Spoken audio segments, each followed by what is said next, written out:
Hi all, welcome to Set Your Life with me. Today's topic is Parliament of Fowls by Chaucer. Parliament of brides or birds, Assembly of Fowls. അങ്ങനെ different പേരുകളുണ്ട് parliament of ഫൗൾസിന്. So നമുക്ക് എന്താണ് parliament of fouls പറയുന്നത് നോക്കാം.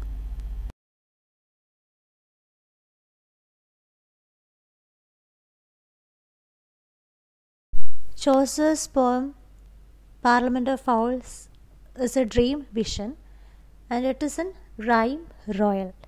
Approximately 700 lines ഉള്ള ഒരു പോയാണ്. Valentine's day is a special day for lovers. അങ്ങനെ ഒരു കോൺസെപ്റ്റ് വന്നിരിക്കുന്നത് ഈ പാർലമെൻറ്റ് ഓഫ് ഫൗൾസിൽ നിന്നാണ്. അതായത് ലവേഴ്സിനായിട്ടുള്ള ഒരു ഡേ ആണ് വാലന്റൈൻസ് ഡേ. അങ്ങനെയുള്ളൊരു കാര്യം ആ ഒരു റെഫറൻസ് വന്നിരിക്കുന്നത് പാർലമെൻറ്റ് ഓഫ് ഫൗൾസ് എന്നാണ്. 1381-82 എഴുതിയതാണ് ഈ വർക്ക്.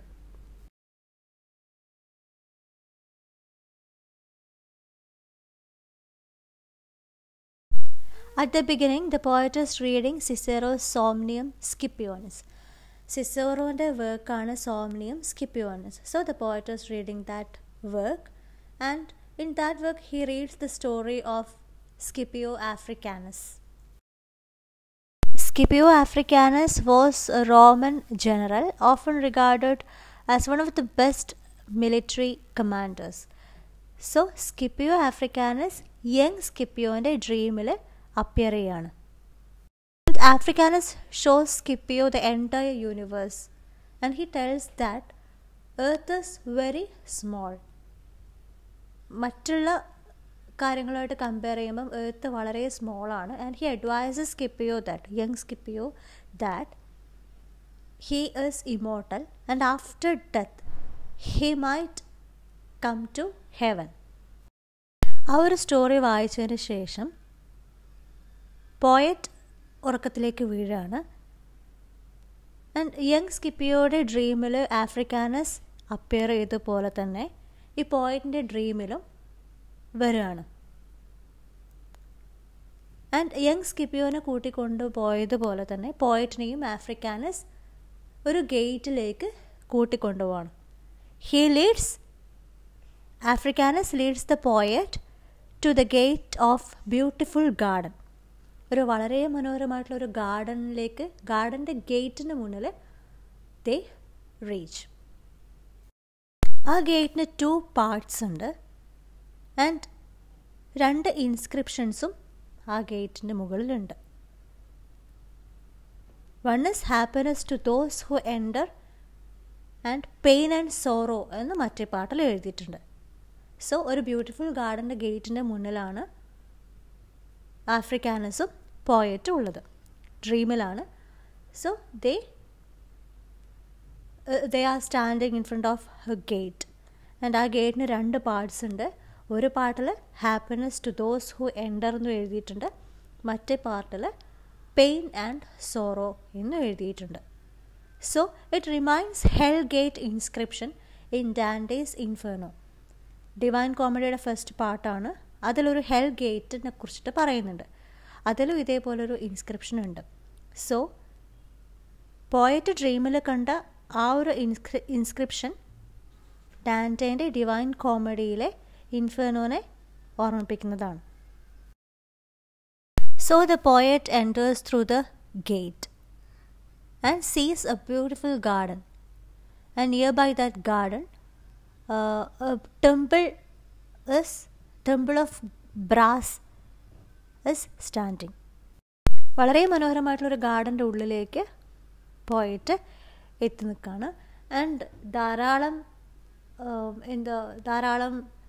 ബേർഡ്സ് ഉണ്ട്. They are enjoying, they are dancing, they are singing. Actually അവിടെ ഒരു സെറിമണി നടക്കുകയാണ്. അത് വാലന്റൈൻസ് ഡേ ആണ്.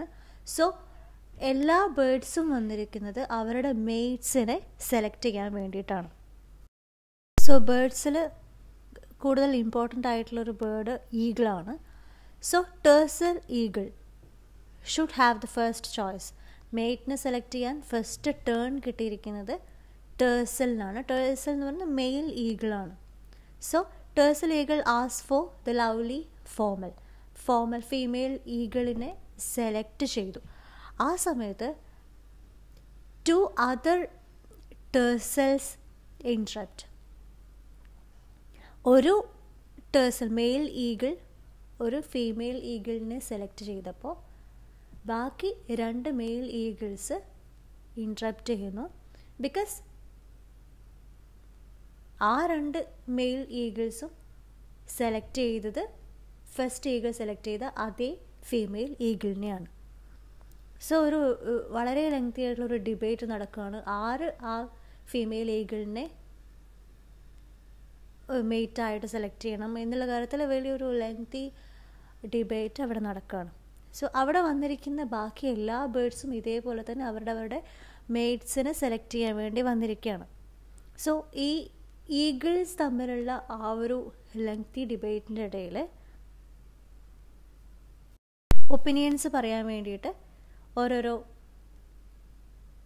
ആളുകളെ ഓരോരോ ബേർഡ്സിനെ ഏൽപ്പിക്കുകയാണ്. ഇവർ തമ്മിലുള്ള ഡിബേറ്റ് എങ്ങനെയെങ്കിലും അവസാനിപ്പിക്കണമല്ലോ. അപ്പോൾ ആര് സെലക്ട് ചെയ്യണം ഈ ഫീമെയിൽ ഈഗിളിനെ അങ്ങനെയുള്ള കാര്യങ്ങളൊക്കെ തീരുമാനിക്കാൻ വേണ്ടിയിട്ട് മറ്റുള്ള ബേർഡ്സിനെ ഏൽപ്പിക്കുകയാണ്. സോ ഓരോരോ ബേർഡും അവരവരുടേതായിട്ടുള്ള ഒപ്പീനിയൻസ് പറയുന്നുണ്ട്. അറ്റ് ലാസ്റ്റ് കുക്കു ബേർഡ് ക്ഷമ നശിച്ചിട്ട് പറയാണ്, give us our mates. Let the eagles argue as long as they wish. Eagles അവരുടെ ഈ ഡിബേറ്റ് എത്ര നേരം വേണമെങ്കിലും കണ്ടിന്യൂ ചെയ്തോട്ടെ, പക്ഷെ നമുക്ക് നമ്മളെ മെയിറ്റിനെ സെലക്ട് ചെയ്യാനുള്ള ഒരു ചാൻസ് തരാൻ ആ കുക്കു ബേർഡ് പറയാണ്. സോ ബാക്കി എല്ലാ ബേർഡ്സും കുക്കുവിനെ മോക്ക് ചെയ്യുന്നുണ്ട്. At that formel's request nature allows her to put off the decision for another year. Nature gives right to choose not to choose.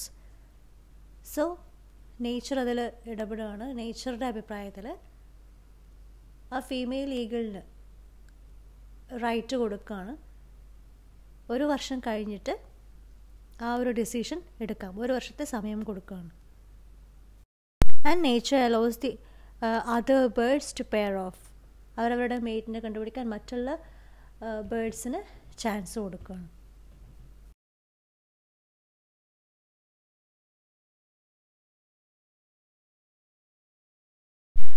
Here the dream ends with a song welcoming new spring.